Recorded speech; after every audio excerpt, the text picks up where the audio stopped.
Welcome to Shiny Side Out with Dave And Mackie! We are coming to you live from the Sydney Freedom Slip Studios. Yeah, in Australia. That's where we are. As one piece of the information super puzzle on Revolution Radio on freedomslips.com. You can talk to us in the chat while we're on air. We are live, by the way, guys. Follow us on Twitter, YouTube, and Facebook to get updates between shows, and check out shinysideout.net for our show archives, show notes, and links we paste into the chat during the show.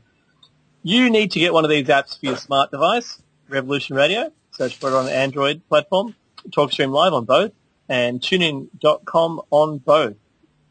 You can also purchase a Grace tabletop radio and listen to us over the digital medium. Digital. Or, what we prefer you do is go to www.freedomslips.com and jump in the chat.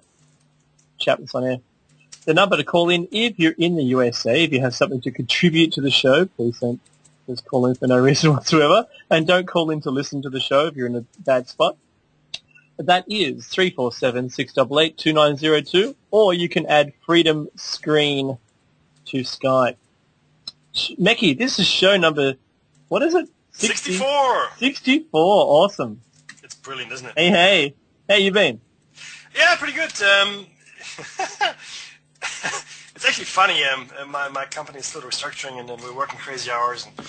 And, look, from a work perspective, guys, it's fun and games for me. Privately, everything is cool. Just not getting enough sleep, so I might miss a few cues today, Dave. So my brain is not entirely coagulated in its skull quite right now. How about yourself? How are you? Oh, I'm flying along, having a great week. I don't know why. It feels like I have the good luck virus. The good luck virus? Yeah, see, not all viruses. This is a red dwarf gag, but not all viruses were negative. Some viruses were positive viruses, and in that realm of viruses, there is good luck. Charm, animal magnetism, and one of those is something that the 20th century DJs suffered from continually, and that's just perpetual happiness. For absolutely no reason whatsoever. These are viruses. So, don't think they're all bad. I think everyone can attest to that day that they've woken up, their life's turned to crap, but they wake up and just feel awesome for some reason they can't explain. Yeah, and that's apparently a virus. But, it's all good. That works for me. It's all good. Let's not become immune to it, yeah? Yeah, that's right, man. That's right. Look, we went through, I think, 3 shows of flood mythology, right? 61, 62, and 63. Yep. So I'm doing the analysis as we speak. And as I was reading this is actually pertinent to today's show, I was reading through some of the detractors' comments, and we'll come to that later, but I think I'll just start talking about that immediately, and then we'll maybe discuss some of the news with you guys as well. But the point is this. So the detractors are saying, well, the global flood mythology is all, good and well, but, it's probably more related to the fact that most cultures settle near waterways, ocean, the coast, and so forth, even lakeside. That's all true. There's nothing wrong with that. That's a fact. However, and it would also, I guess, explain why there would be stories about floods, because obviously if you live in those areas, you would experience tsunamis and floods and whatever. But that's not where the similarities are. I mean, they're not all just talking about a flood or floods, as it were. They're very specific similarities between the stories, right? Now, you could dismiss that the gods were angry stuff, because, anything that happened in the olden days when people didn't know any better, the gods, did it. That's fine, I get that. But it's the specifics. It was a global event. That's what most people said in those mythologies. A few people only survived that became the ancestors of all other people. So even if it was a localized flood in a coastal region, right, like a tsunami even, I don't think that people would have thought of it, because people from the inland would have certainly not been affected at all, and would probably come down, and then help the survivors. So that doesn't make any sense. There are also differences in how people saved themselves and how long it lasted. Okay, that's common. It lasted a very long time, and everything was covered, as well as trying to save plants and animal seeds, or plants and animals themselves. Then there's there's similarities with people turning to stone, which just still doesn't make any sense to me. Then there's similarity about the story in different parts of the world that talks about overpopulation, human overpopulation. Again, if you live in a fairly primitive society, coastal areas at the dawn of time, where there's no overpopulation, I don't think that would figure, punishment for cannibalism, also a theme that is repeated across different areas of the world. So I'm afraid just saying that people lived in coastal areas or by rivers, and that's why they all talk about floods, doesn't really wash it with me. Mind the pun. Yeah, that's right. Sorry, unintended entirely. So if somebody wants to detract it, that's fine, but do read up on the things that we've put forward. It's all sourced. There's a heap of books that is referenced there. The website we found is gold. So do yourself a favor if you're a detractor, read it all. And if you still come up negative, fine. I mean, that's cool, but you have to give me and Dave a better explanation than just saying, oh, well, they all lived near the water. That doesn't wash. Again, no pun intended. But in the research that I've been doing, I stumbled upon the finding evidence that humans existed because sorry guys, I'll take it back a step. The Great Flood, physical evidence, is what we've been doing research for, and we've come up with a bunch of stuff we'll talk about a bit later on. And one of those things that I found that corroborated it was, or tried to go swim against the flow, was a fellow. I really detested him when I was watching it. It was a documentary done about the pre-Clovis people in the United States. Right. So there's support saying that it's a couple of thousand years old, but no more than that. And they found evidence between 100 and something thousand to 400,000 years ago. There was humans in North America. And that's what the evidence was shown to provide, and that was over a number of different measuring techniques. One, I won't have to go through it, but we're talking about fossil record, and that's one of the things that we'll talk about a bit later on. Yep. And this one guy kept saying, no, it's not possible. And for this reason, which didn't stand up against the peers, all the other peers said, no, you're only looking at it from a very slim point of view. You need to look at all the evidence. And he's adamant that he was right, but of course he's just stubborn and won't let it go. And it's his word is the last word that they need to have it roll over to the acceptance column, rather than the denial column that humans were pre-Clovis in the US. And that's caused, like that florist now, to become she's now a florist. There was one lady that quit altogether. She just quit, paleontology. She was an archaeologist who discovered this initially and then was put down for her findings, saying that hers was in. You'll hear these terms a bit later on, but when sediments are laid down in order, or when you have a flash flood that cuts a groove in existing sediments and then new ones are laid down, the existence of fossilized organisms in those strata are layers. So in the strata, is your only evidence. And if you have what's called, not polystrate, that's coming up, but if you have a mixture of different eras of organisms, single-celled microorganisms, in the soil, then you have to assume that it's the most recent of those is the age of that pile, where the others have just been haphazardly washed into it. So what we're going to talk about today is going to be it's not going to be controversial. It'll be, maybe you might consider it controversial. We're attempting to try to put together evidence for you that is disparaged. It's here and there, it's higgledy-piggledy. Really, it's just used by certain groups to try and prove their point only, and then it's basically or widely ignored by science, and for what appears to be no apparent reason. Is that right, Mackie, too? You can see the same thing? Absolutely. So just want to make 2 points to what Dave just said. Absolutely, that's exactly what we're trying to do. So number one, people say there's no knowledge filter. People say there's a scientific community which is open to new discoveries, new ways of thinking, right? Now, that is not entirely true, right? In the physical sciences, somewhat. In the social sciences or soft sciences, definitely not. And certainly you would think that within geology there would be a bit more, I guess, openness, but there isn't, because people have latched onto certain theories like plate tectonics, which is fine, or other things such as uniformitarianism. So everything happens at a very slow pace. Everything happens in a uniform kind of way. So these are the two theories that are currently held, but catastrophism is coming up. And secondly, there is a how can I put this best? There is a certain interest group, if you will, whose evidence we've used extensively in this, and those are the creationists. Now, neither Dave nor I don't want to speak for you, Dave, but we're not creationists in the true sense of the word.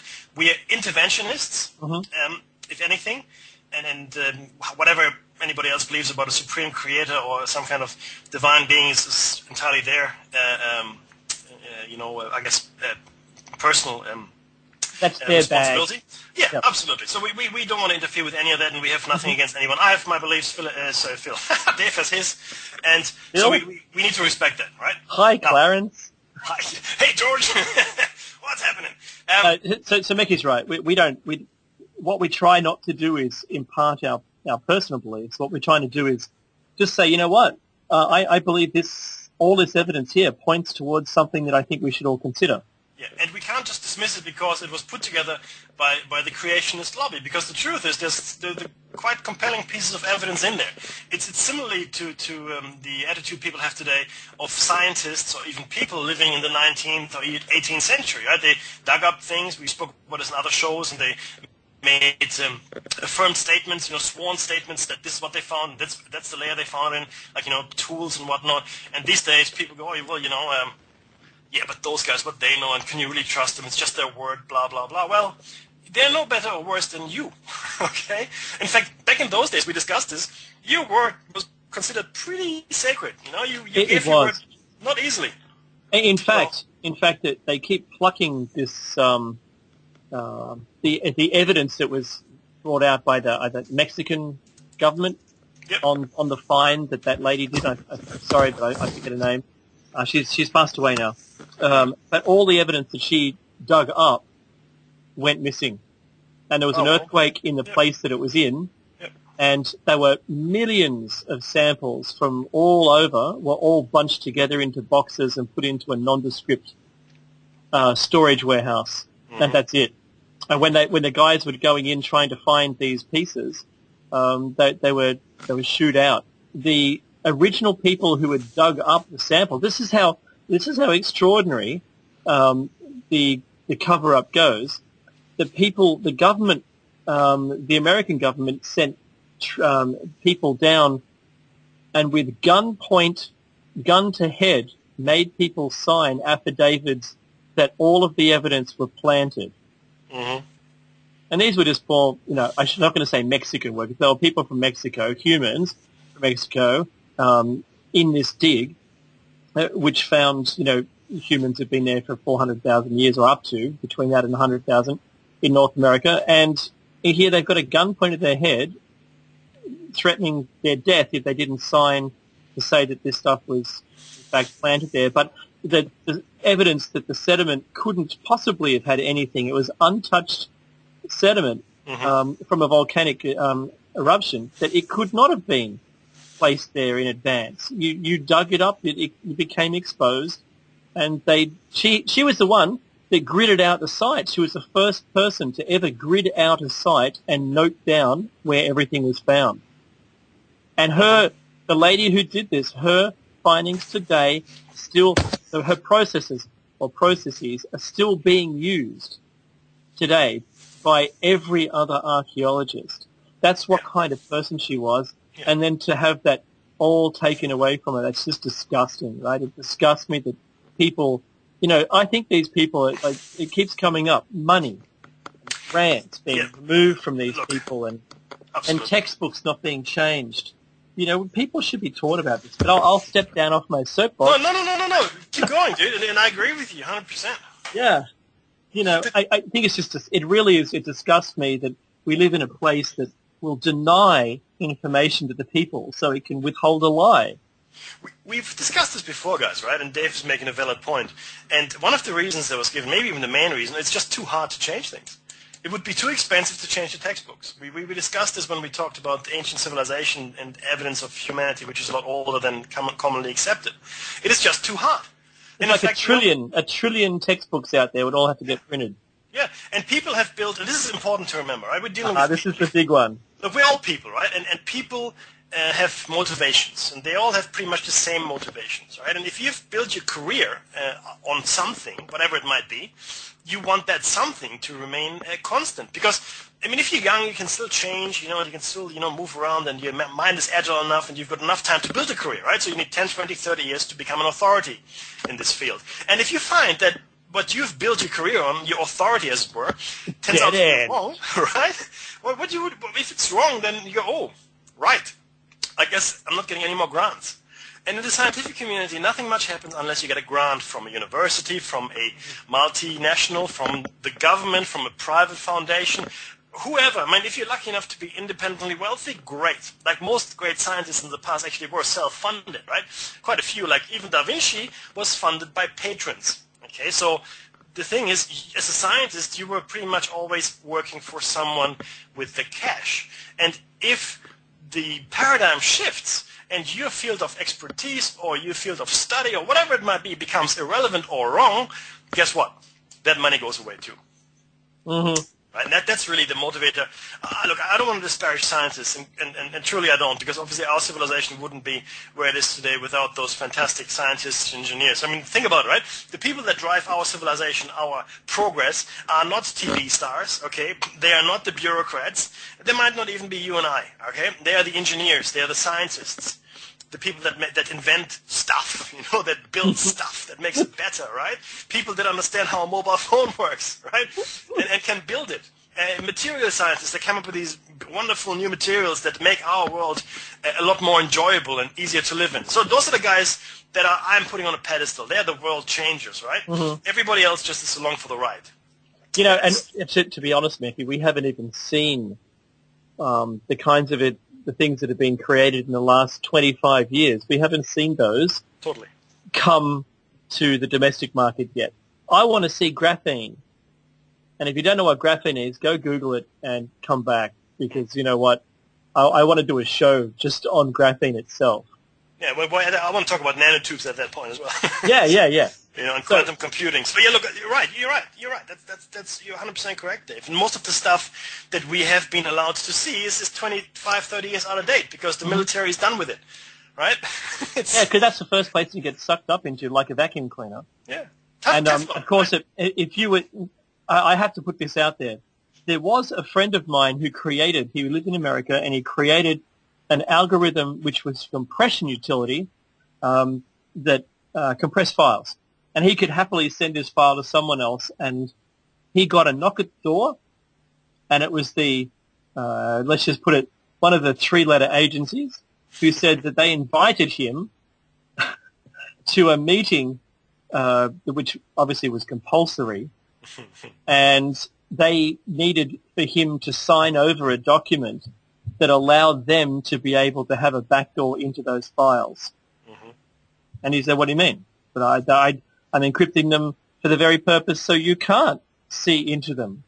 He said, well, their answer to him was, well, then don't mind spending the rest of your life in a prison. But you can't do that. We go, oh, yeah, actually we can, because it's a threat to national security. Yeah.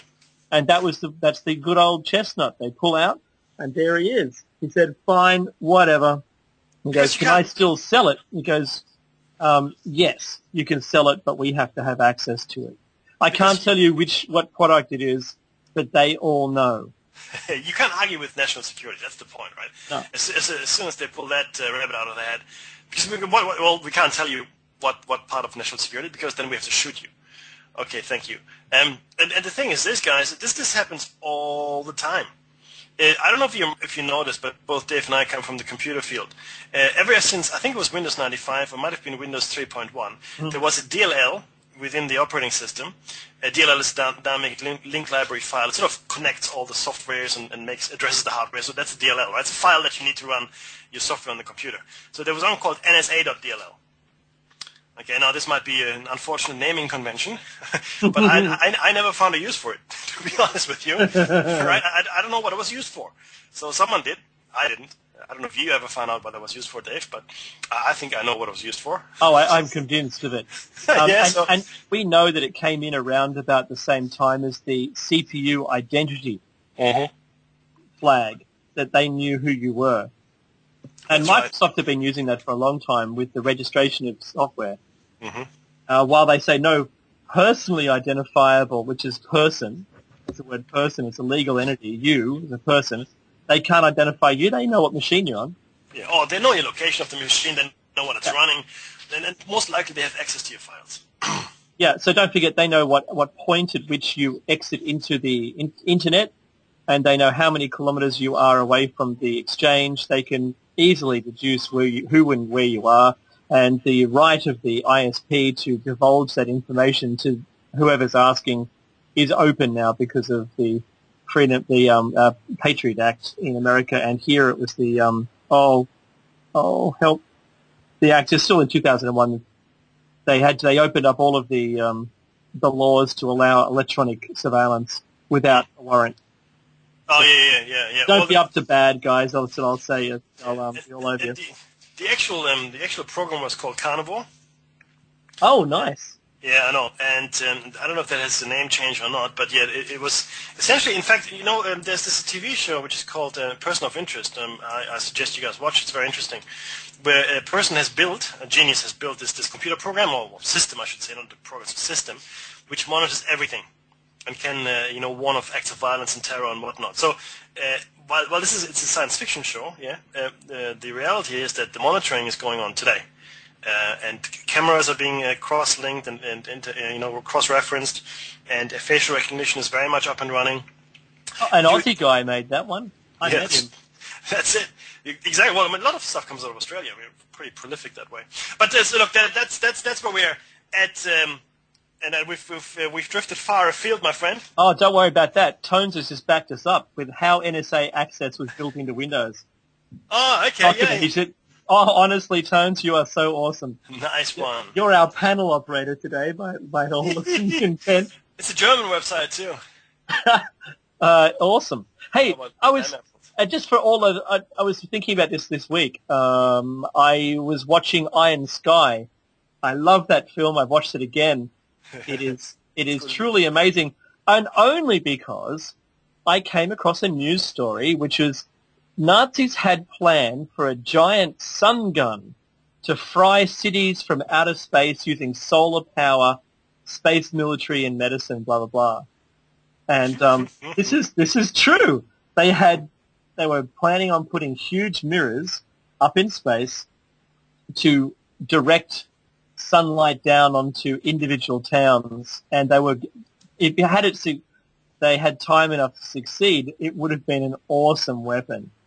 Yeah, and I have to. I admire weapons when they're truly, world conquering kind. It's a gigantic form of Archimedes' mirror, isn't it? If you think about it. Oh, his supposed mirror. So that's pretty cool, actually. Yeah, the Germans were actually very well educated. Okay, so especially classically, make no mistake, they knew their stuff. That's funny. So while I have to laugh because, unfortunately, I've been watching the Operation High Jump and Admiral Byrd things because I think it's still another story in that. Anyway, so I've been watching that, and I stumbled upon the German word for pain. What's that, Nick? Pain? Pain. Ouch. Schmerz? Schmerz. So the one thing that became completely obvious was Maxwell Smart, Agent 86, and the show, and Siegfried would always pronounce it Schmart.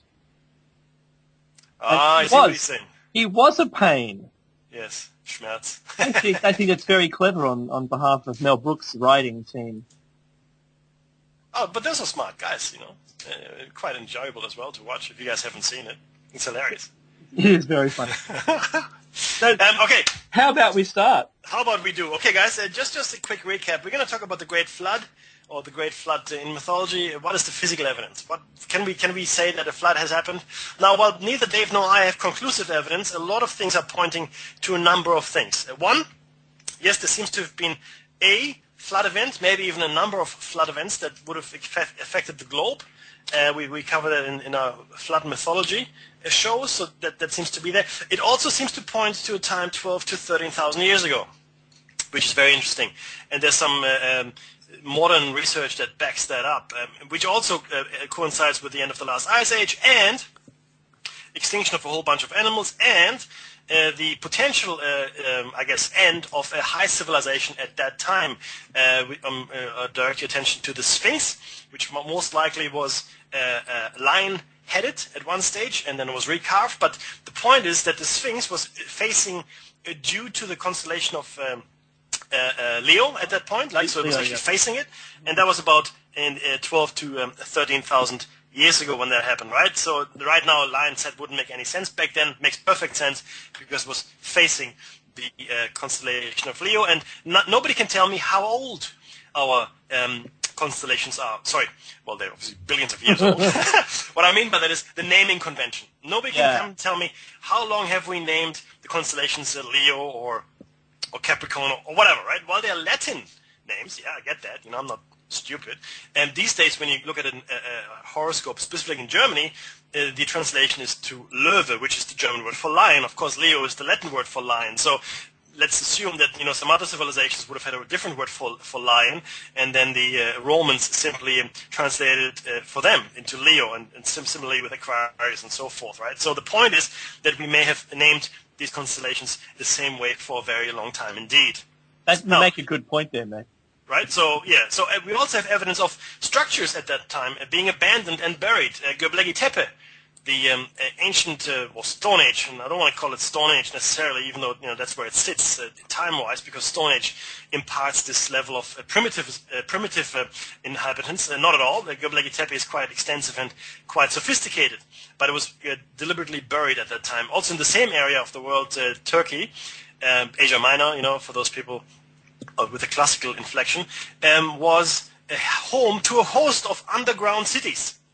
Underground, and the Hopi Indians and the Apache Indians as well of America speak about coming out from underground after the flood and all kinds of things. So you can't really tell when something is built necessarily, because we've talked about dating. Very difficult when you dig into rock, because you could have dug into that rock 1,000 years ago or 10,000 years ago. You don't really know. You just know it's there, and you know, you're trying to find secondary materials to date the site if it is just a rock.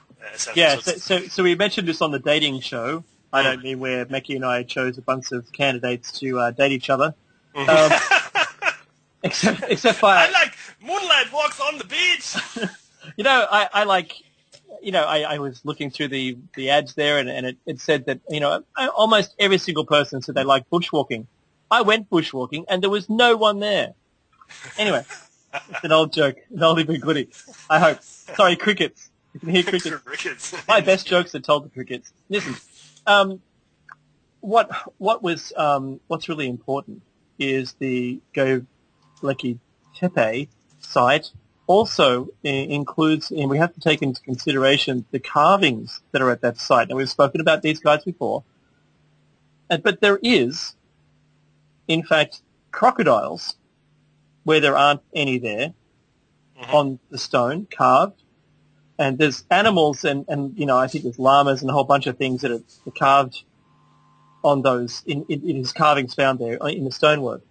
And that doesn't make sense. It's as though, you know, we don't find those there today.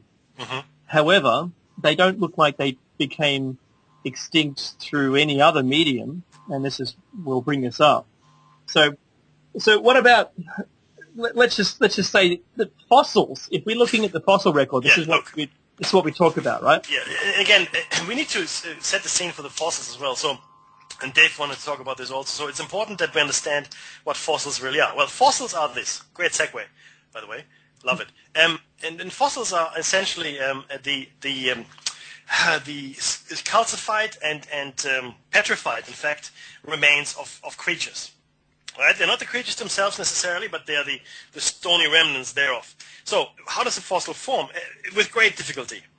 Okay, if you leave something exposed to the elements, if an animal dies in the wild, or if a person dies in the wild or whatever, even a tree falls down, it usually rots away. Okay, even our bones eventually rot away, or are grounded up, or crunched up by animals, or whatever it might be.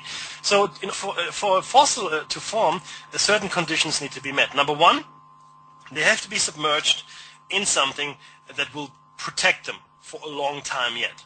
And usually without oxygen. Correct, because oxygen is of course the number one corruptor of all matter.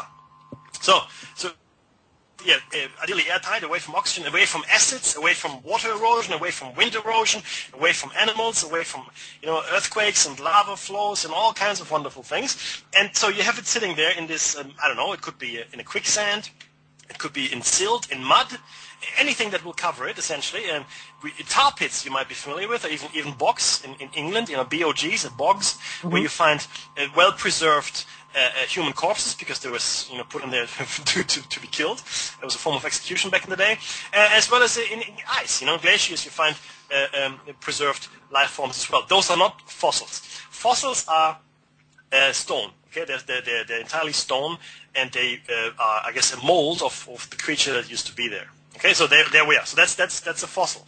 That's why you can't use fossils to recreate animals, because there's no living tissue in them at all. That's why everything that was living has been replaced by minerals. Correct, and that usually leached in from their surrounding, strata, whatever they've been buried with. And we have to say buried, because like you said, you leave it in the open, scavengers come and get it, they gnaw at it, they pull it apart, whatever, and there's nothing left. To fossilize, it's already gone.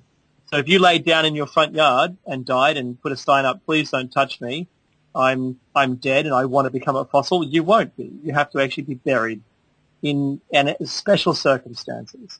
So, and what are those circumstances? Well, we have this sudden submersion into something. So you can have a pyroplasty flow, as long as it's not burning you when it gets to you, and it's just ash raining down, possibly. Yep. Because if you're burnt, like we saw the people in Pompeii, they just left a hollow. They left a skeleton and a hollow. There was no fossilization of those people. So you need like a dense mud flow, or a clay flow, or an avalanche or what's it called, a subsidence. Yeah. Geologically. A rapid immersion into something that will preserve you devoid of air. That's really what it is. Now, it's a very unusual circumstance, though, but it seems to have happened often enough, which leads to the question, how? Because when you look around, we haven't really seen it except in volcanic explosions. That's when a lot of sediment is deposited very, very quickly, like Dave just pointed out, right? And not the pyroplasty flow, but no. The large ejection into the air and then collapse onto the ground. Correct. And similarly with mudslides. So again, earthquakes and volcanic eruptions are the most likely candidates. Another likely candidate for this kind of sedimental deposit would be a meteorite or comet impact on the Earth, which would displace large amounts of material, water vapor, rocks, mud, sand, and so forth, right? So it is those kinds of events which, in our opinion, and in some geologists' opinion, lead to fossilization. The slow sinking of things usually is not really ideal, because again, it allows you maybe for air to get trapped or for things to rot. So this gets us to the Great Flood. So how do fossils help us postulate there may have been a Great Flood event? Now, we've gone to great length to find these things. Now, we've included the websites in the show notes. and we'll post them into the chat as well. You guys can check it out for yourselves. But essentially, there's something called and bear in mind that these geological terms we're using, like polystrate fossils, and there are others as well, and I will note them for you when we talk about them, are not or no longer accepted geological terms because they go against the commonly accepted theories of plate tectonics and uniformitarianism, meaning no changes rapidly, but rather changes over long periods of time. Okay? So one of the strongest pieces of evidence for a worldwide flood is the existence of what has been termed a polystrate fossil. Now, a polystrate fossil is a fossil of a single organism, such as a tree trunk, that extends through more than one geological stratum or layer. Now, if you've seen open cut mining, or if you see, maybe you remember, think back to geology in school, you know that the Earth is layered like a layer cake. You know, you've got clay, and then you've got underneath it, you've got granite and sandstone, but they're all different colors and different densities. Okay, so now these polystrate fossils, and all it means, polystrate multistrata or multi-layer fossil, means it actually pokes through them all. Right? So how does that happen? That's a good question, right? And these fossil forests of upright fossil tree trunks and stumps have been found in the entire world. Eastern United States, Eastern Canada, England, France, Germany, Australia, and usually associated with coal-bearing strata, which is important as well. We'll talk about that. Now, within the Carboniferous coal-bearing strata, it is also very common to find what are called stigmaria, which are the rootstocks of those trees. Now, interestingly enough, the stigmaria are completely absent in post-Carboniferous strata, which contain either coal, polystrate trees, or both. Now, this is what Wiki has to say about, and this is important as well, about the polystrate fossils. In geology, such fossils are referred to as upright fossils, trunks or trees. Brief periods of rapid sedimentation favor their formation. I repeat that. Brief periods of rapid sedimentation favor their formation. This is important.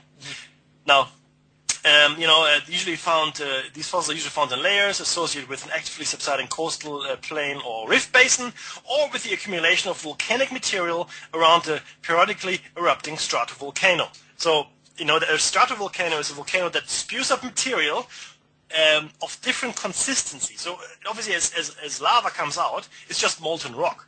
So, what we're saying here, there are also volcanoes out in the world that spew up rock, molten rock of different densities and different strata layers. And don't forget, if you remember, some of them just blow the top, like, Mount St. Helens, the whole side collapsed, burying, up to 15 kilometers away in, meters of material. That's a sudden sedimentation. Correct. Now, but bear in mind, Wikipedia here, and with the endorsement of scientists, I guess, has said that. Right now, what they're saying is typically this period of rapid sedimentation was followed by a period of time, decades or thousands of years long, characterized by very slow or no accumulation of sediments. So for thousands of years, after that sedimentation event, rapid sedimentation event, nothing happened. Now, this goes against the uniformity theory. Okay, this is catastrophism. This is a rapid change, very, very quickly, of the landscape, if you will. Now, they go on to say, in river deltas and other coastal plain settings, rapid sedimentation is often the end result of a brief period of accelerated subsidence, of an area of coastal plain relative to sea level caused by either salt tectonics, global sea level rise, growth faulting, continental margin collapse, or some combination of these factors. Now, that's in coastal areas. That's what they're talking about here, okay? What about these polystrate fossils inland? Because they exist inland as well, not just near coastlines, not even ancient coastlines, but anywhere, really. So that's what Wikipedia has to say about that. When we go further into this, many of the roots and rootlets are also buried individually, not with the tree, though. This strongly suggests that these trees did not grow necessarily in the same places where they were buried, but rather were uprooted and redeposited there, which again would speak of massive winds, floods, earthquakes, or something that would have moved, massive amounts of trees and their roots into a different area where they deposited them, and then the sedimentation occurred around them. And that's why that they're usually not found with their rootstock. Absolutely. Now, the interesting thing is this. Now, this is all over the world. Yeah, we have that in Germany, in France, like I said, England, United States. But this is the interesting bit. There's much data, quite a bit of data on these buried trees in the geological literature. However, most of it is over 100 years old and difficult to access. One of the few articles on the subject was by N.A. Rupke, and he made certain comments, but I want to tell you about N.A. Rupke before I go further. He's dismissed by the scientific community as a creationist, and fair enough, whatever, but I could not even find a Wikipedia entry on him. I couldn't even, no bio, I looked in the net, I couldn't find him. N.A. Rupke, R-U-P-K-E, Wow. which I find very odd. Okay, I find it very odd. He wrote a book on this though, okay, so he was one that wrote in the 60s or 50s or 60s, wrote a recent in terms of what we're discussing, because nobody actually looks at these things, because I guess it's too hard.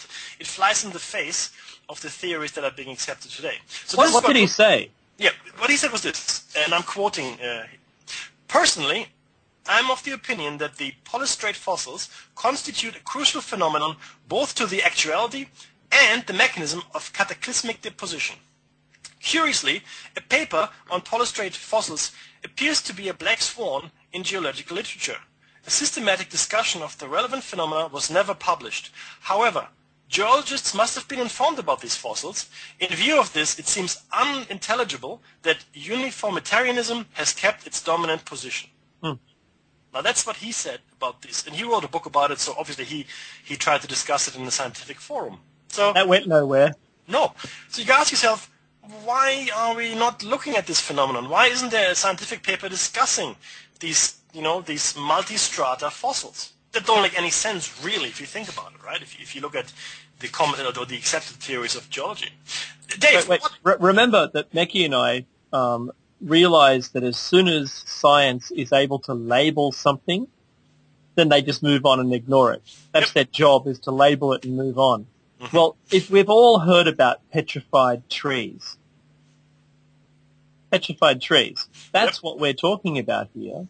That's the term that isn't being used in this discussion, but that's what the mainstream understand as to be the case. Because if a tree in the forest is eaten by everything, it doesn't exist. 10 years is where I live in the forest. It takes more than 10 years for a tree to completely decompose, and then after that, it doesn't exist anymore. Yeah. Look, my grandfather's a forester, and when you see a tree fall, and I've spent a lot of time in the forest, guys, so initially it falls down, and then worms get into it as well, and then you've got these massive fungi growing on the outside of it, which you may have seen, and then it's essentially mushrooms eating the tree, and eventually the tree just dissolves away. Yeah, it becomes dirt.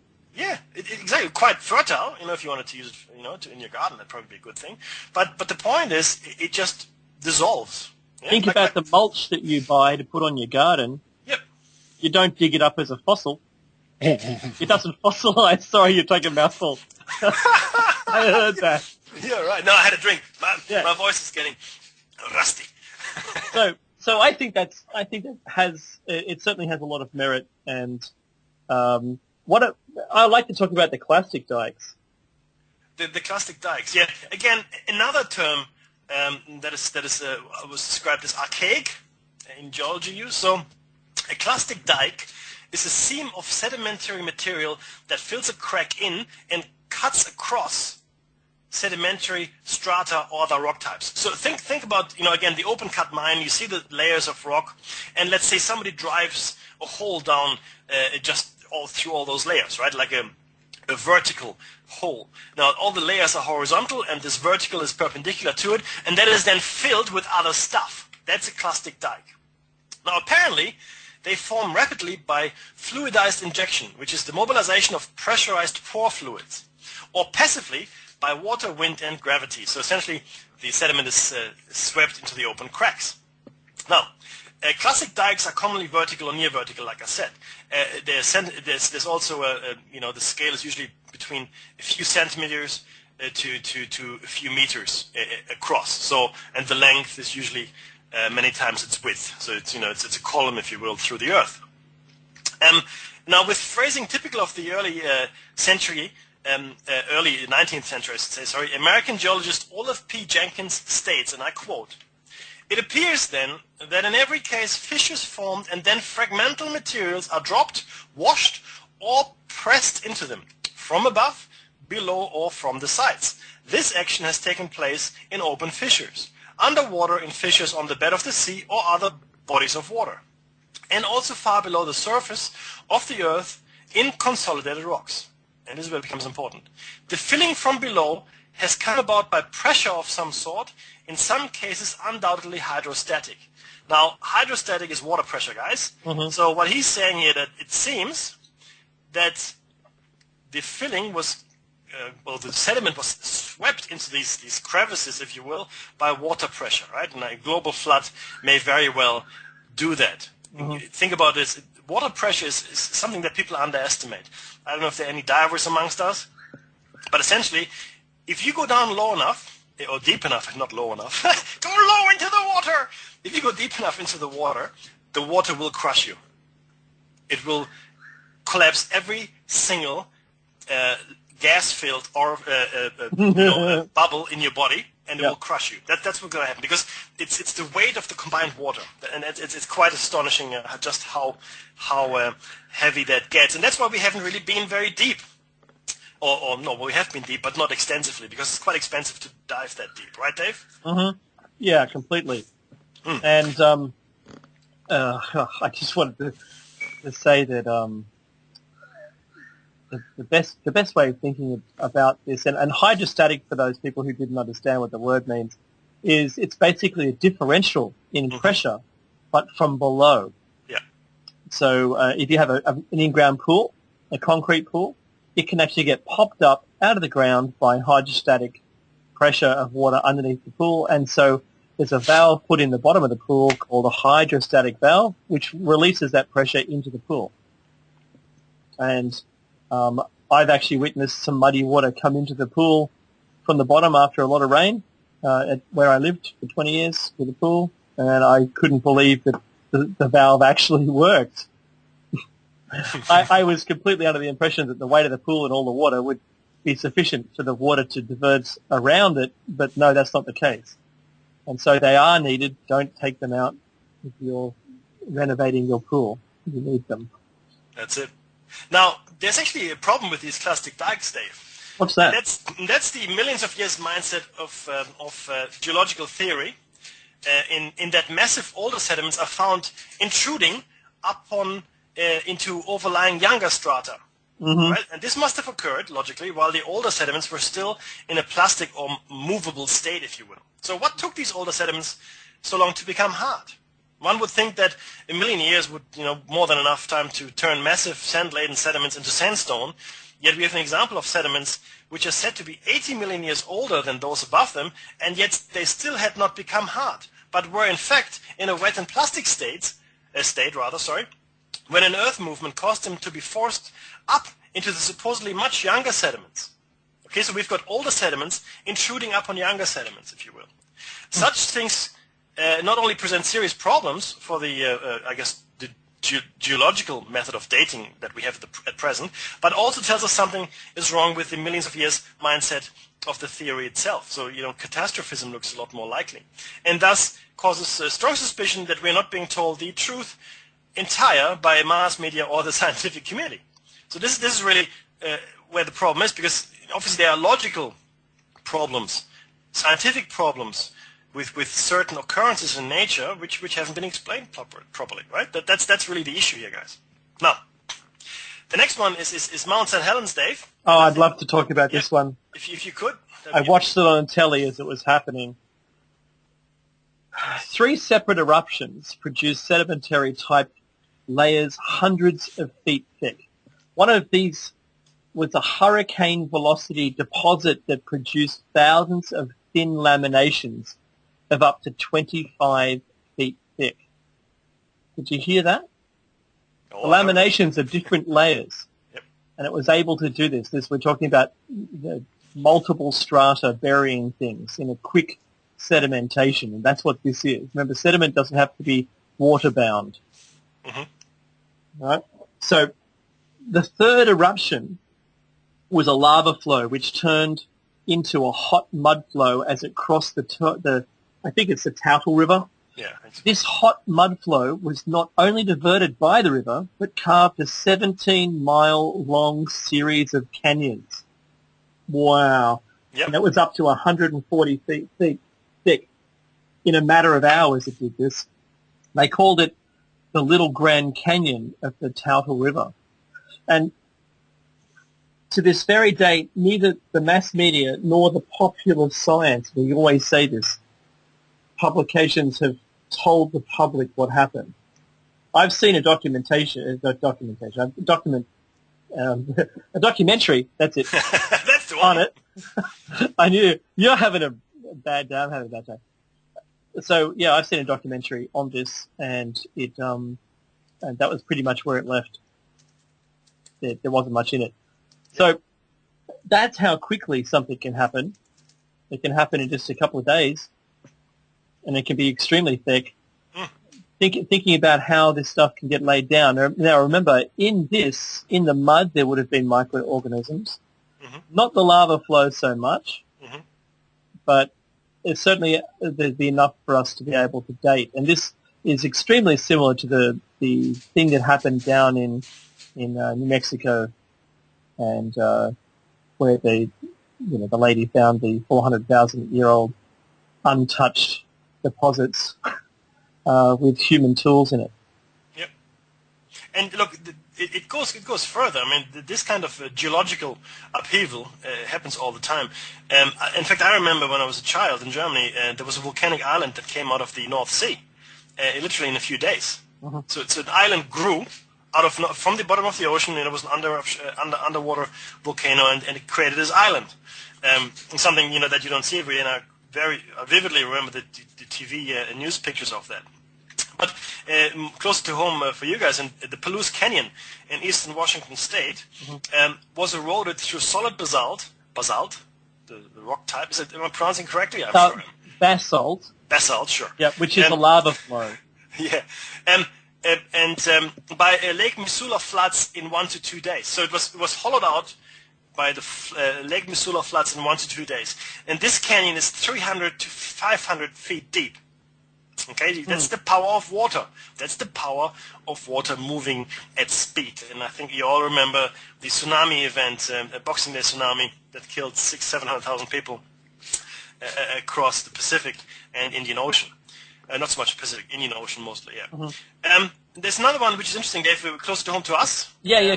I'd like to say this one because this is also another example of how quickly layers can build up. Now, this is what we're citing this as our base of evidence towards where we get to at the end. So stay with us. There's 4 minutes left, and I think I'll get through this one easy. Oh, so it is. Observations at an Australian beach. At Greenmount Beach on the Gold Coast of Queensland, a lovely place there, by the way, if you get the holiday, an interesting thing occurred. Clear laminations or layering in the sand formed by the separation of normal silica sand grains and smaller, denser mineral. One was silica, the other one's mineral. Sand grains such as, I don't know what that was, rutile, which are dark in colour. The layering was present along the whole sand mass exposed. Now, this was actually produced as a result of beach restoration. Way further up the Tweed River, what they did, they dredged the Tweed River and got all the sand out and went down and then pumped it ashore, and it was a sand slurry mix. So they pumped it ashore to bring back the beach, and what it had done was created this layering, and because of the sand movements, some of that sand can run up to 100 kilometres down or upstream, depending on the motion of the ocean up or down the coastline, and actually transports it as a transport. And they found this same layering everywhere. It wasn't just isolated. I did some research. It wasn't isolated just to Greenmount Beach. And that's extraordinary. Mm-hmm. So these were geologists that discovered this layering and went, wow, that's what we've seen elsewhere, which is a sudden displacement of a lot of material. Mm-hmm. And again, bear in mind what we are putting forward are points in favor of potentially proving a great flood event. So a great flood event which may have caused rather catastrophic changes very rapidly, right? So as opposed to geology saying, or the accepted science of geology saying, oh no, these changes take millions of years to take part, and there's no way a flood could have caused this. So this is the counter argument, if you will, to the slow and steady kind of theory, and we are proponents of the catastrophic change theory, or catastrophism as it's called as well, which means things are changed. I don't know if you can hear this. Snapping, right? in an instant. We're gonna have some more on that. And then just before the break, quickly, there's also something referred to as a spontaneous sorting of layers. Laboratory experiments have shown that spontaneous sorting and layering occurs with the sand, mud, and clay slurry.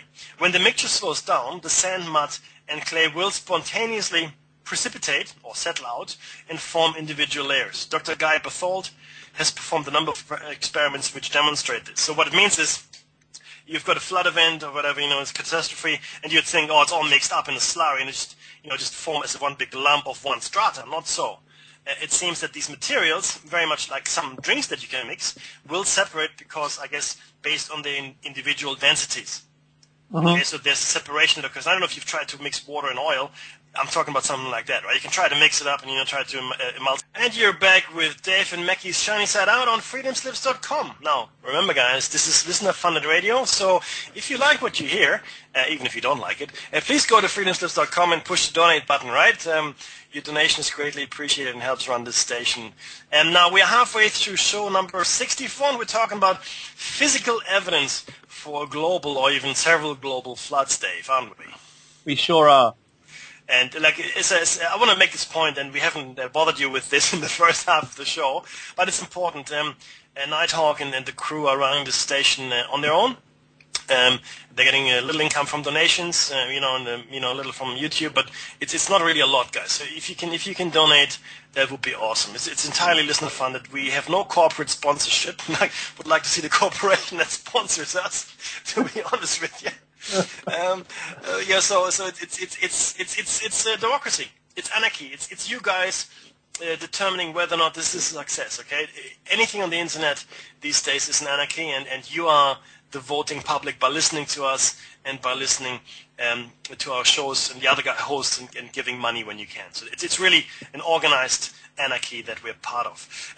Dave, to get back to the geology component of our evidence gathering, if you will. I've just looked at our show notes, and we are through not a lot of it. We are on page 3 of 21. So my suggestion is that this may very well lap over into next week's show as well. But stay with us. I think this is very interesting stuff. It is largely scientific, even though it might not be accepted by the greater scientific community. But neither was the fact that the world is round, or that the Earth is in fact not the center of the universe. It takes change for real progress to happen, and it takes the few people to drive that change even in the face of adversity. You know what? We are change management. Yes, we have that. It's part of our jobs, yes. Day to day, and this is what we do. And we're trying to show you all the evidence. And you know what? You make your mind up, but I think you should already be there with us. If you're stepping on the same stones we are, you'll be with us. And on that, and now we standing on the shoulders of giants with this information. Now, Dave and I haven't come up with all of this information on our own. There's a multitude of people out there, organizations, and groups that do research this and do try to find a different way. They might have different motives. It doesn't really matter. The information is good and needs to be, brought to the people, i.e., you and us. And we hope this show helps in doing that, as the other shows do on Revolution Radio. Great information, diverse information, if I've ever come across any, and awesome in that respect. So let's jump right into it, considering the paucity of time we're facing. Let's talk about turbidity currents. Now, I like this. You're excused if you haven't heard of turbidity currents. It's a relatively recent discovery. Well, recent. 40, 50 years in geology, I guess that's recent. Now, a turbidity current is an underwater mud flow and the discovery of which caused somewhat of a revolution in geology. As a result, many sedimentary strata layers throughout the world have been re-evaluated and found to be turbidites. Okay, so for example, regarding turbidites and the impact they're having on modern geology, Kurt Howard, a geologist, said the following in his paper on this topic. And I'm quoting, "My physical geology professor said this, regarding uniformitarianism, you can take it with a grain of salt. After reviewing geology texts on the subjects of turbidites, I am following the courageous professor's advice. To paraphrase his words, I am taking uniformitarianism with a grain of sand. For the philosophy of uniformitarianism states that sedimentary layers form over many millions of years, while recent research has shown that turbidites form within a few hours." A few hours. In 1972, Burgert, another geologist, identified several lower basal tapiates units as turbidites in Grand Canyon's Cheops Bay. Dr. Ariel Roth, a geologist at Loma Linda University's Geoscience Institute, suggested that 30% of all sedimentary rocks in the Grand Canyon are turbidites.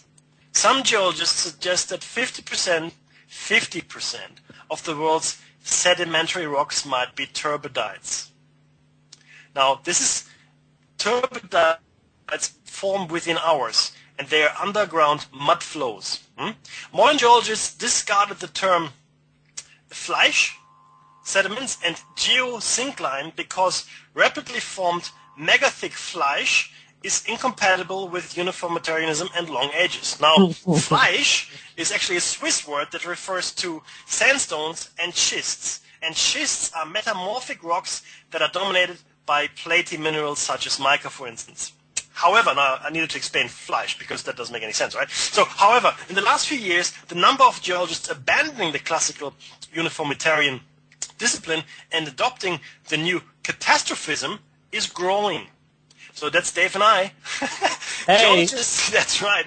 Geologists are finally beginning to grudgingly agree with catastrophism about the nature of the stratigraphic record, which is the the record of the stratas in the Earth, which is in fact a record of major catastrophic events and not the slow year-by-year build-up suggested by the theory of uniformity. Now, think about this, right? And we've just said that sedimentation, rapid sedimentation, is the most conducive form of sedimentation to allow for fossil creation, right? You remember that. So it's important that the geologists are finally catching up to that. And now it appears that Fleisch, the term I just explained, the Swiss word, that Fleisch deposits might be the sedimentary results of a global flood. And the idea of geosynklines is unpopular because most geologists still believe in plate tectonics. And I want to explain to you the geosyncline hypothesis. It's an obsolete concept, again this is from Wikipedia, involving vertical crustal movement that has been replaced by plate tectonics to explain crustal movement and geological features. Now, okay, why is, okay, vertical crust movements means there's movement of crusts, not horizontally, but shifting up and down. Now we believe in plate tectonics, meaning we've got entire plates that move up and down, rather than I guess single stretches of crust up and down. And so be that as it may, Dave, the next one is astonishing, and I know this is your favorite. Mm-hmm. It sure is. And it goes in line, because see what I like things that stand out so significantly that they do nothing but twist your faith. If it doesn't make you think, and doesn't twist you to launch yourself at the new way of thinking, then you can't, and you simply can't ignore it, which is what seems to be the case in modern science. Okay, so it all came about because of a whale fossil, or should we say a fossil of a whale. What is most interesting about this was how it was buried. In 1976, workers from the dyke-alike divisions of Grefco, Inc. found the remains of a baleen whale entombed vertically in a diatomaceous earth quarry. Vertically, so perpendicular to the horizontal. It wasn't in its normal swimming position. It was nose up. Okay, so that's just start to digest what that means. We've talked about layers, and this thing was nose up. They've found fossils there before. In fact, the machinery operators have learned a good deal about them after carefully annotate, and carefully annotate any they find with the name of the collector, which is really nice. So if you're working a quarry, you'll get the name associated with you if you happen to come across it, which is actually pretty good. Otherwise, the company would claim it. The date and the exact place found. Each discovery is turned over to Lawrence G. Barnes at the National History Museum of Los Angeles County. This is in Los Angeles. The whale, however, is one of the largest fossils ever collected anywhere. Anywhere. It is standing on end, and it is being exposed gradually as the diatomite is mined. Only the head and a small part of the body are visible as yet. The modern baleen whale is 80 to 90 feet long. 80 to 90 feet. Mackie, that's enormous, right? And has a head of similar size, indicating that the fossil may be close to 80 feet long. So normally also there's more fossils of whales and things. So in bogs covering glacial deposits in Michigan, skeletons of 2 whales were discovered. How did they come to Michigan in the post-glacial epoch? Like, that doesn't make any sense. We talked about there possibly being a great flood that washed inland. It's completely plausible that whales were, before we started whaling, the ocean used to be teeming with them and fish. And the glaciers don't carry whales. And the ice sheet would not have brought them to the middle of the continent. Really, the question is, was there a sea in Michigan after the glacial epoch only a few thousand years ago? We don't know. But this is a quote. Bones of whale have been found 440 feet above sea level in north of Lake Ontario. A skeleton of another whale was discovered in Vermont more than 500 feet above sea level. And still another in Montreal, Quebec area about 600 feet above sea level. So how, Dave, How? How do these fossils get to that height? I mean, I'm lost actually as to how they could have gotten there unless they were swept by a great tidal wave potentially. Yeah. If we've all seen the End of the World film, where the huge wave has I think it's one of the aircraft carriers on it that slams it in New York. Mm-hmm. Something like that could do it without hesitation. Just hapless creatures having to be there, and then they got washed up on the land. Thinking about 600 feet is 200 meters or 200 yards. That's a big lot of water that it had to be in to get finally placed somewhere where it doesn't normally swim. I don't see them swimming in Quebec. I don't see them swimming in Lake Ontario. And it's covering a rather large range of area, or a large geography, from Lake Ontario to Vermont to Montreal, Quebec, right? So that's a big area of land that had whale remains in them. I think that's, again, it's easy to dismiss single items as freaks. And God knows, maybe a hurricane or a twister picked up a whale. It's got to be, a serious kind of twister, and deposited the whale inland. I mean, not very likely, but hey, I'll give you the benefit of the doubt. Well, it happened 3 times at least then. Yeah, and that's I don't know. It seems unlikely. But there's other evidence that we could cite here. So, Mackie, you and I know that there's across the base of the Rockies, on the eastern side of the Rockies, is the greatest amount of fossilized bone from the Cretaceous period. With dinosaurs for everyone else, the dinosaurs there, that has, thousands upon thousands of them, within a small area. So it looks like they were all washed up against the Rockies, and as the water subsided, their carcasses just lay there to rest. But this isn't it. This is not it. We've got marine fossils, and I talked about this, I think last week, with the seashells in the Blue Mountains. Yep. So marine fossils in the mountains is another topic here, and it's very really short. It says, in mountains all over the world, one as being you, can find seashells and other marine fossils. These include the High Sierras, the Swiss Alps, the Himalayas, and many more. And I know many more happen to be as the Australian mountain. And fact, I've seen them myself, including rubble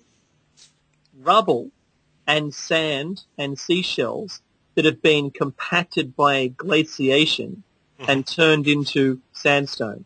Yep. In fact, I'm still in possession of a fossil I found myself in the Eifel Mountains in Germany. Now, this is the Eifel Mountains are a good 1,000 kilometers from any body of water. Like I'm talking about the ocean type, a sea. So and I found them myself, and I've got a number of other fossils which I still hold. So this is a shell. The shell is as big as my thumbnail, fossilized, and half protruding from a piece of rock. And I can tell you that there were many more marine fossils and other fossils, in fact, right? Not just marine, but other fossils as well that are found in that area, including bones, like vertebrae they looked like. And I still have them in my possession as well.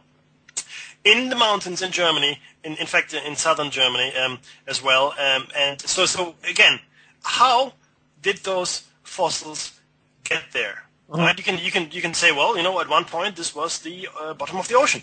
Okay. So how did it get to be not the bottom of the ocean, and how long ago was that, and why is it so widespread? And it's just, I think it was the bottom of the ocean simply because there was a great flood, quite potentially, and that might have even washed these marine fossils into other areas of the world. In fact, the next component is interesting as well. We're going to talk about the fishes in the rocks and frozen mammoths. Now, in Siberia, there are massive graveyards, if you want to call them that, boneyards, if you will, of saber-toothed tigers, mammoths. In fact, this is where the Chinese used to get their ivory. Okay, the ivory trade extended into Siberia, so the people would mine these boneyards for the ivory of the mammoths that were there and frozen in the tundra. And they would then be transported into China and worked into all kinds of things, whatever the Chinese would work into ivory. So they're found in large numbers in Siberia, Alaska, and Northern Europe, but it was Siberia that the Chinese were interested in. And some of these were in such good preservation that Eskimos would feed their dogs meat from them when they became exposed due to melting ice and snow, unless, of course, the wolves got there first. In fact, there was a European expedition. Go. Yeah, just this week, there was a mammoth, one of the best preserved mammoths they've ever found. And in fact, it was so preserved that when they put the pick into it, it bled red blood. And when they got down to it, like the top half was exposed, but the bottom half was in pure ice. And by being in pure ice, it was frozen the way it was. And it has remained that way ever since it was frozen. And they said that the muscle tissue was still viable. So the meat on it was still red meat, like you have in your freezer.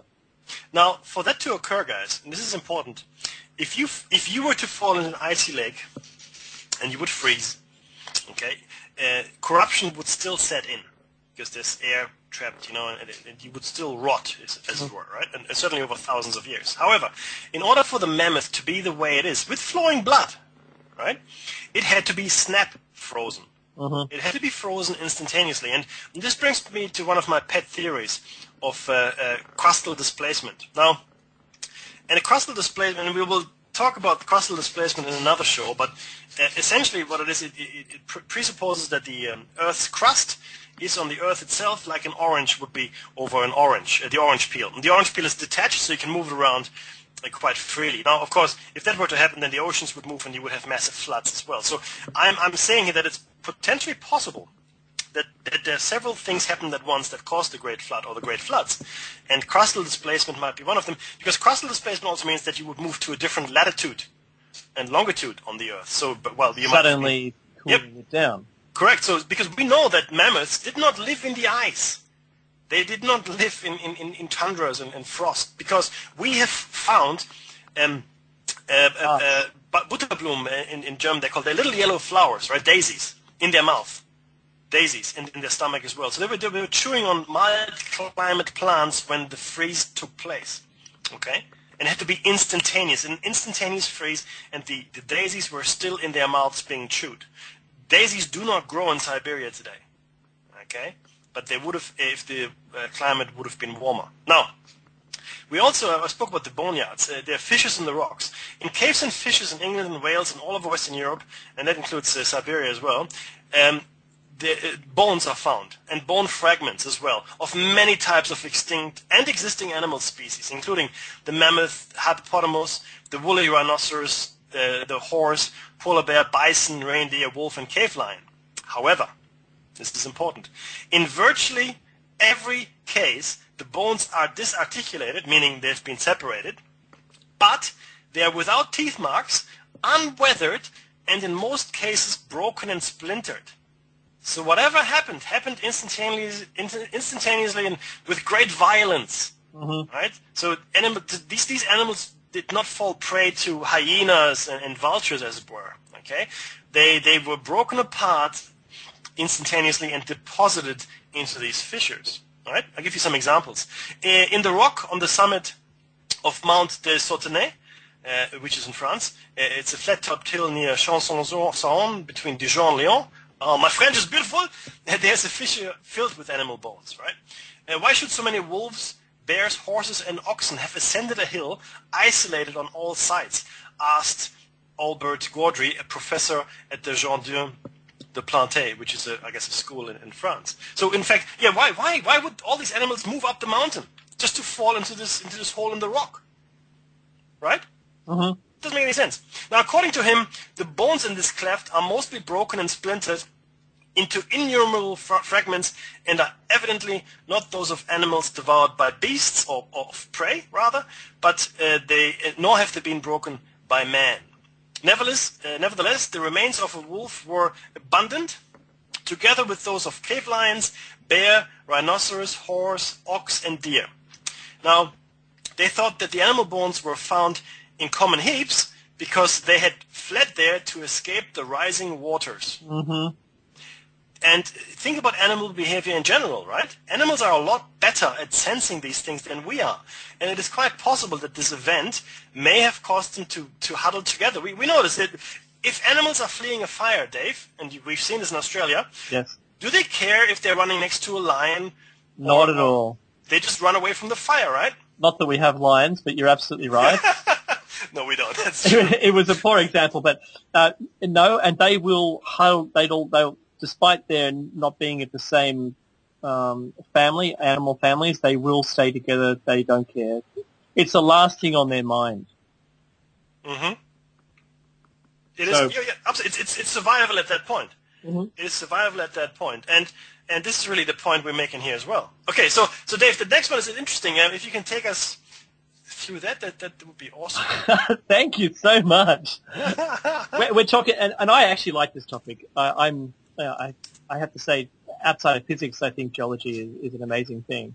And I've described New York as a glaciated junk pile, and no harm to New Yorkers anywhere, except that the hills of New York have actually been created because of the glaciation. And as the glaciers melt and they gouge out the land, when they finally melt, they're incapable of pushing what they're pushing any further because there's no force left, and they make these huge junk piles of rock debris piles.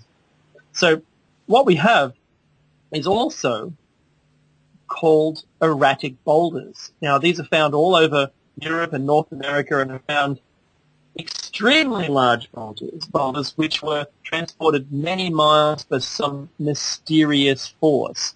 This is still considered, this is the term for them, called erratic boulders, that don't seem to make sense that they're from a strata layer or from an outcrop, which is geographically separated by a great distance in most cases. So the most likely of which is a massive flood that swept over the continents. Concerning these, Emmanuel Velikovsky, Velikovsky, thank you very much, Worlds in Collision.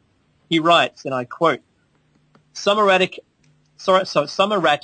are enormous. The block near Conway, New Hampshire, is 90 by 40 by 38 feet and weighs about 10,000 tons. Wow. The load of a large cargo ship. That's huge. It's massive. Yep. Equally large is a Mohegan Rock, which towers over the town of Montville in Connecticut. The Great Flat Erratic in Warren County, Ohio, weighs approximately 13,500 tons and covers 3/4 of an acre. Wow. The Okotoks Erratic, 30 miles south of Calgary, Alberta, Canada, consists of 2 pieces of quartzite derived from at least 50 miles to the west and weighs over 18,000 tons. That's astonishing. These are huge. Now, they're called erratics because it doesn't make sense where they are. Yep. Also, the direction of which they are from their outcrop doesn't make sense for glaciation. It must have been pushed there by some huge flood. Now, we've all seen the tsunami and subsequent flooding in Japan, and whole buildings, even concrete buildings and things like that, have been pushed and moved. So I can see the more mass, the dirtier the water, the more it weighs, and the more force it can push or apply to what's called drag heavy or high drag coefficient targets. We saw that with the recent flood in Japan, the recent tsunami in Japan, right? The force of the water, as it picked up more debris along, it became a very powerful force indeed, and it would pick up buildings and ships and smaller things were just crushed in its wake. And it wasn't just the water, Dave, you're quite right, it's the stuff in the water. The debris, the mud, the sand, the trees, the rocks, whatever, and it just sweeps it along. So, and the thing is, if you get a constant pressure, and again, we're talking about water pressure here, and it keeps coming and keeps coming. Water is a powerful force, maybe the most powerful force we have on the planet over time, but certainly very rapidly if you've got a lot of it moving, very, very fast in a confined space specifically. So we can't underestimate the power that water has to move things. And we see it every day. Look around. I mean, these flood events, these tsunamis, entire trains and track lifts were, uplifted during the Boxing Day tsunami in Sri Lanka, which was thousands of kilometers away from the origin event. Yeah, epicenter, that's right. But, all of this, we're looking at isolated pockets around the world in each one of these things. And there's certainly, that's North America is catered for in that last erratics, but they do exist everywhere. Neki, I'm going to ask you a question. With all the stuff that we're looking at here, was it local or worldwide? This is a good question, and the thing is this: some expeditions have been undertaken, and in the late 60s and early 70s, there were 2 American oceanographic vessels that pulled samples from the Gulf of Mexico, and they were long, slender cores of sediment, so they just drilled down and got them out. So included in them were the shells of tiny, one-celled planktonic organisms called foraminifera. Okay, that's foraminifera are these tiny little one-celled creatures, and they're in fact the start of the food chain in the ocean, to be honest with you. So so while living on the surface, these organisms lock into their shells a chemical record of the temperature and the salinity of the water. Okay, so it essentially gives you a snapshot picture of what it was like, or what the world was like when they were deposited in the sediment. When they reproduce, the shells are discarded and dropped to the bottom. A cross-section of that bottom carries a record of climates that may go back more than 100 million years. Every inch of core may represent as much as 1,000 years of the Earth's past. The cores were analyzed in 2 separate investigations by Cesare Emiliani of the University of Miami and James Kennett of the University of Rhode Island, and Nicholas Shackleton of Cambridge University. So Emiliani and then Kennett and Shackleton. Both analyses indicated a dramatic change in salinity, providing compelling evidence of a vast flood of fresh water into the Gulf of Mexico. Using radiocarbon dating, we've discussed radiocarbon dating, guys. It has to do with the decay of radioactive elements in any organic substance. Anyway, using radiocarbon dating, geochemist Jerry Strip of the University of Miami dated the flood at about 11,600 years. Okay, and this is going to start talking about dates. So the flood was dated to about 11,600 years. That's a plus or minus of a few hundred years, of course. To Emiliani, all the questions and arguments are minor beside the single fact that the vast amount of fresh meltwater poured into the Gulf of Mexico at that time. That's the most important event to him. We know this, he says, because the oxygen isotope ratios of the foraminifera, which are little creatures, shells, show a marked temporary decrease in the salinity of the waters of the Gulf of Mexico. Okay, this is chemistry, guys. You can't really argue with that. It clearly shows that there was a major period of flooding from 12,000 to 10,000 years ago. There was no question that there was a flood, and there's no question that it was a universal flood. Emiliani's findings are corroborated by geologists Kennett and Shackleton, who concluded that there was a massive inpouring of glacial meltwater into the Gulf of Mexico via the Mississippi River system. At the time of maximum inpouring of this water, surface salinities were reduced by about 10%. Now, this might not sound like much, but we're talking about an ocean here, an ocean of water, right? Which has its salinity reduced by 10%. So you need to pour a lot of water in to change the salinity levels. Cut the whole Gulf into 10 pieces, and one of those pieces would be the quantity of water they're suggesting. Yep, absolutely. Now there's another event which happened in the Black Sea, and this may be related or unrelated, but we've spoken about a number of flood events that seem to have occurred and were mentioned by certain cultures as well, either 600 years apart or 1,200 years apart or any number of years apart. Now, in the Black Sea, science has found evidence for a massive deluge that may have inspired Noah's tale in the Bible. About 7,500 years ago, a flood poured 10 cubic miles of water a day, 10 cubic miles of water a day, which is 130 times more than flows over the Niagara Falls, from the Mediterranean into the Black Sea, abruptly turning the formerly freshwater lake into a brackish inland sea. And the Black Sea, I don't know if you're familiar with the geography, really has only got one inlet. And that's the Dardanelles Straits, the Bosporus, which is where Istanbul is, a Turkish city. And in fact, it presented the only warm water port the Russians ever had, so it was of major strategic importance during the Cold War, but that's not really related to anything. In 1993, William Ryan and Walter Pittman of Columbia University's Lamont Doherty Earth Observatory dug up cores of sediment from the bottom of the Black Sea. The cores showed that the sea's outer margins had once been dry land, indicating that it had been only 2/3 of its present size. Furthermore, over the entire sea bottom was a thin uniform layer of sediment that could only have been deposited during a flood. The researchers also found that within that layer, saltwater mollusks appear, all from the Mediterranean and all dating from around 7,600 years ago. Mm-hmm. Right? Foraminifera. Yeah, those are little creatures. That's right. Right. Now, this is important stuff because it shows that these flood events, these massive geological changes happen. And we don't know why the sea water broke into the Black Sea. Was it an earthquake? Was it some other event? We're not sure, but we know that it did happen.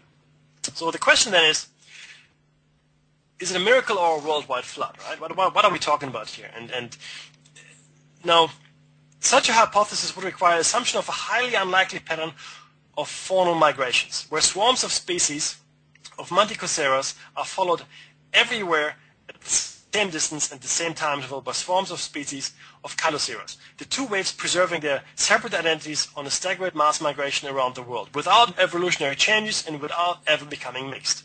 It would be easy to repeat this investigation for almost every critical zone, fossil or fauna throughout the geological column for hundreds, perhaps thousands of cases. The conclusions would be the same. Now, in the words of Geological from 1956, we would have to invoke a miracle if, for example, we were to assume anything but worldwide contemporaneous deposition of each of the 55 ammonite zones of the Jurassic. Not all of them occur everywhere, but wherever two or more are found in superposition, they occur in the same order. Now, evolution is, above all, very uneven. Certain periods were outstandingly productive of new and virile forms, which often seem to have sprung into existence from nowhere and to have become dominant almost simultaneously over large parts of the world. How such multiple creations were brought about is still a task for the future to determine. And this comes from Archaeology in a work written in 1957. Okay, so what this essentially says is that the patterns that we see emerging by analyzing the cores and the chemical composition of the creatures within, right, and also the relative, I guess, the relative grouping and relative sizes of these creature populations is unlikely if they were separate events or if there had been not a common flooding type of mixture of these creatures. That's really what this says. Yeah, that's right. They're talking about also the superposition, so that they didn't change their position in the fossil history. That's exactly right. Mm-hmm. Now, okay, so now the following excerpts, and I'm going to quote for you guys here, provide further evidence that something is amiss with the geological time chart. Okay, so these next two quotes are from Stephen Jay Gould. I regard the failure to find a clear vector of progress in life's history as the most puzzling fact of the fossil record. And heretofore we have thrown up our hands in frustration at the lack of expected pattern in life's history, or we have sought to impose a pattern that we hope to find on a world that does not really display it.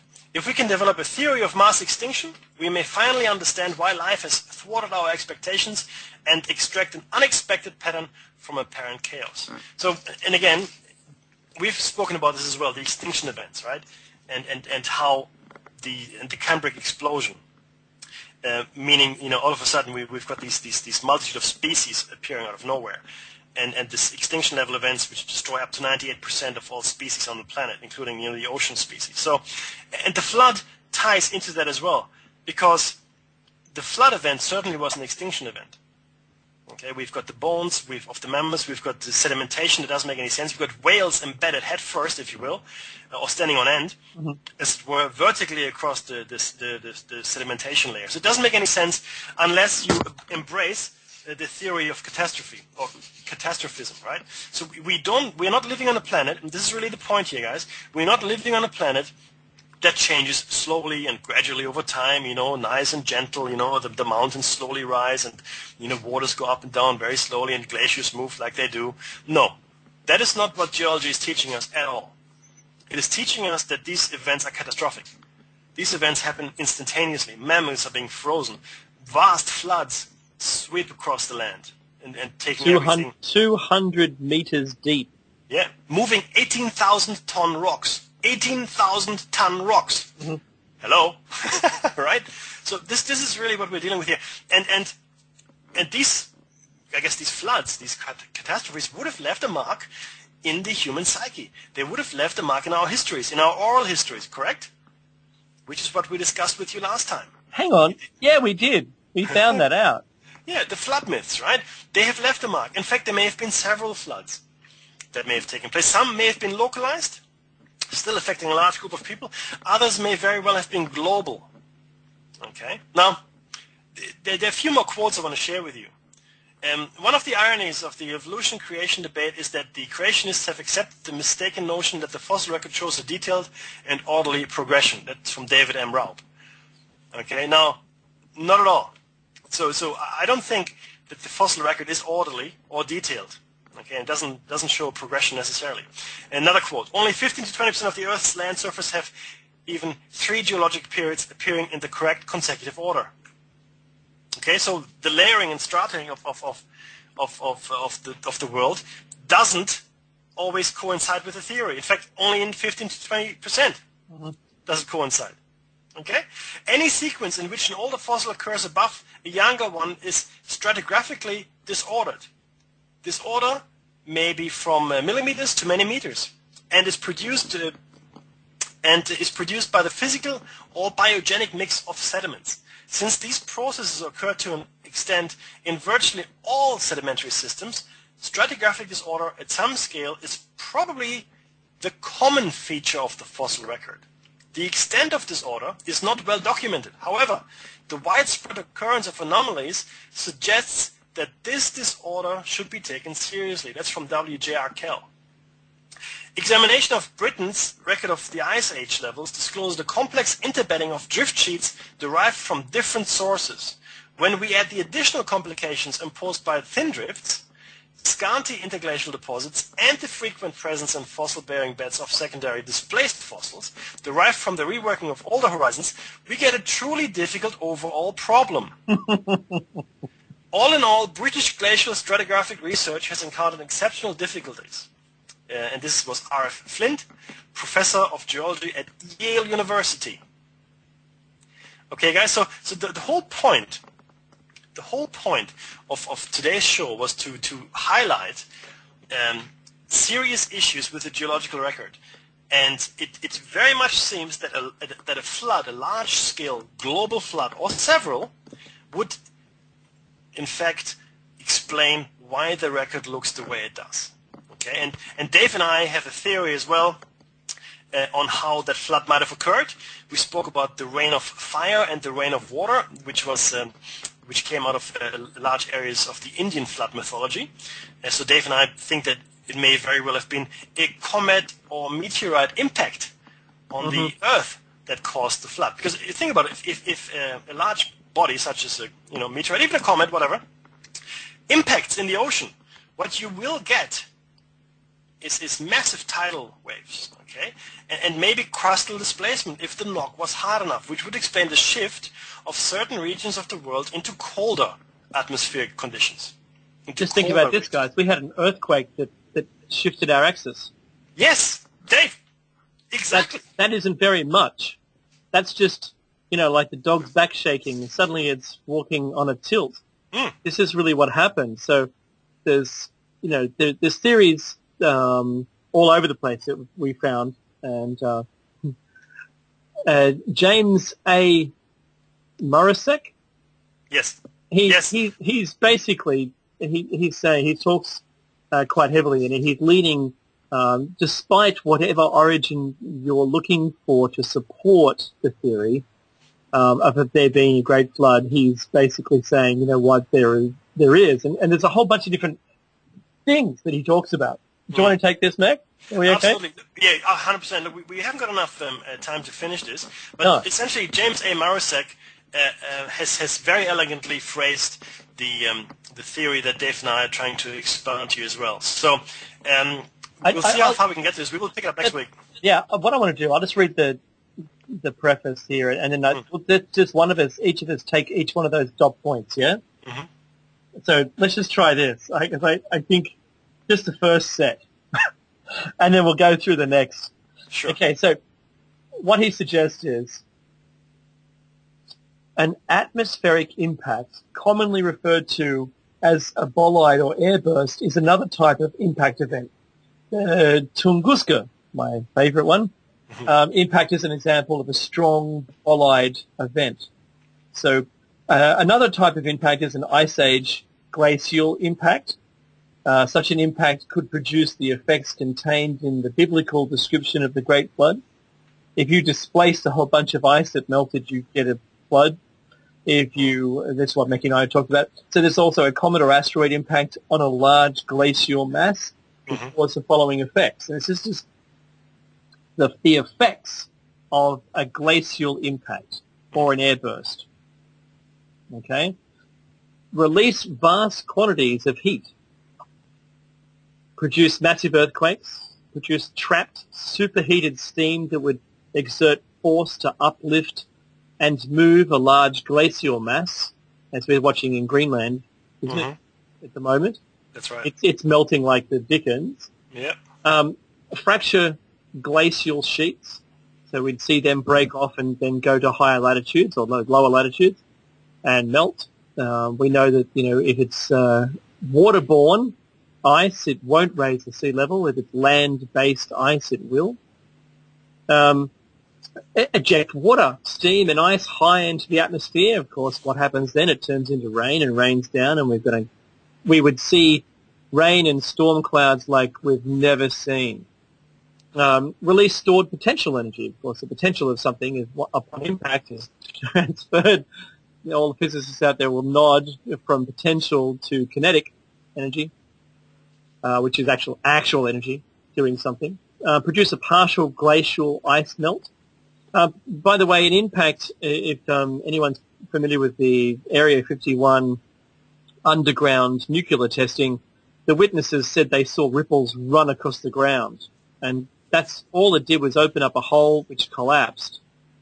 And I can imagine what the same effect would be. I saw one with an earthquake. I saw an earthquake in California when I lived there, and an earthquake had occurred, and I was on Tustin Avenue. Any Californians would know what Tustin Avenue is. It's a very, very long straight road with really tall telegraph poles, and I saw them swaying, and the swaying got closer and closer until I saw a ripple in the pavement, the sidewalk. I saw that ripple come closer and run towards me, and I was on a bicycle, and I jumped over it thinking it was awesome. Oh, really? That's yeah, awesome. I kid you not. Cars, it would happen to be running in the same direction as the road, so cars weren't being displaced, but I can imagine the side roads that led up to it, people would have been displaced a metre or two in that earthquake. And it was only a small one, and Californians know that if it doesn't throw you out of bed, it's not worth getting up for. So, what else do we have? Produce partial glacial new word. Give me that Glacial ice melt. Produce an almost immediate rise in sea level. That's the take-home from a glacial hit. Produce great rainfall. We talked about that. Slowly drive in the ocean crust deeper. That's an interesting one. In fact, if you drove the ocean crust deeper, the sea level would go down. Slowly raising the continental crust higher. That would make the sea level go down. Produce volcanoes and lava flows. Yeah, if anyone's had a jam donut and squeezed it, you're going to get stuff come out. It's so sticky. Take the next one, mate. Look, and this is a timeline or a description of what may happen if a large comet or asteroid, let's call it a 2-mile diameter, with an ice age glacial sheet impact, would have. These are the things. And this is, again, James A. Marusek, a brilliant guy to come up with this theory and the very nice description of it. So the impactor, which is the asteroid, penetrates through miles of thick ice like a bullet. Below the surface, the impact releases the energy of 1 million nuclear bombs. A gas bubble of trapped superheated steam forms. The steam causes a general uplifting of the glacier ice sheet. The ice sheet rises like a steam boiler about to burst. The gas bubble exerts tremendous force on the ice flow. The impact triggers the release of potential energy locked in ice flow, allowing millions of tons to break loose and begins to move on the frictionless fluid bed towards the ocean. Some of the steam escapes like an erupting geyser or volcano. The glacier sheet fractures, opening up fissures for the steam to escape. Boiling water and steam further lubricate the surface boundary layer to the ice flow, and that's something we're seeing in Iceland as well, or Greenland, in fact, where the glacier is now slipping off on this very slippery surface, the new lubrication surface. The explosion hurls large masses of ice fragments into the air with great force. Ice and water flowing off the continents cause an immediate rise in sea level in conformance with the displacement theory.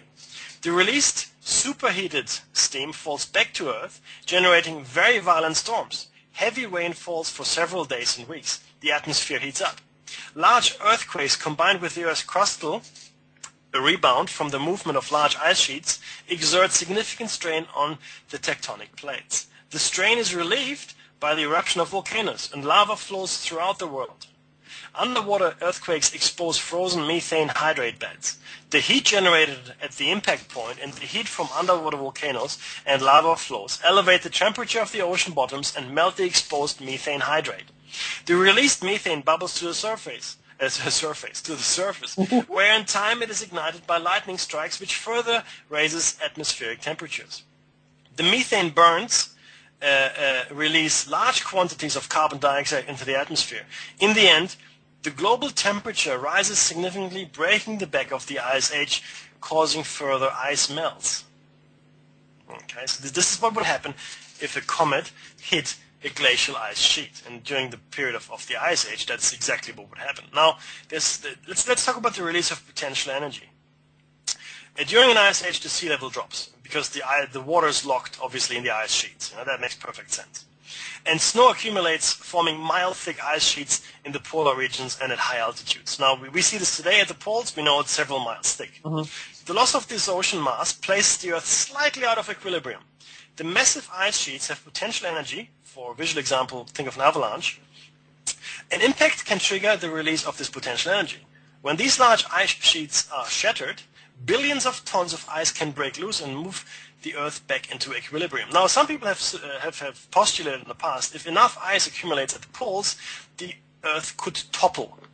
Right? So if you have something fairly precariously balanced, if you load it on one end and the other with enough weight, it may topple over, or it might change its axis. Large lakes form near the end of an ice age, the theory goes. These lakes can suddenly break forth with violent rage. For example, a giant lake exploded through an ice age dam, releasing 500 cubic miles of water that carved its way across the Pacific Northwest. This event was called the Missoula floods. Large impacts can provide the trigger mechanism for a global release of this potential energy. So you've got a whole bunch of lakes, for instance, right, that have formed, and what you see is a sudden release of all of those lakes through earthquakes, maybe dam breaks. Who knows? But let's leave the rest until next week, Dave. And we want to talk about temperature rises, the asteroid and meteor impacts that we've spoken about, and a few more interesting theories and details we want to share with you on this. Right, it's pretty fascinating stuff, right? I think it is completely. And I think we've come to a point in our discussions as well. Correct me if I'm wrong, but we've looked at a whole bunch of diverse inputs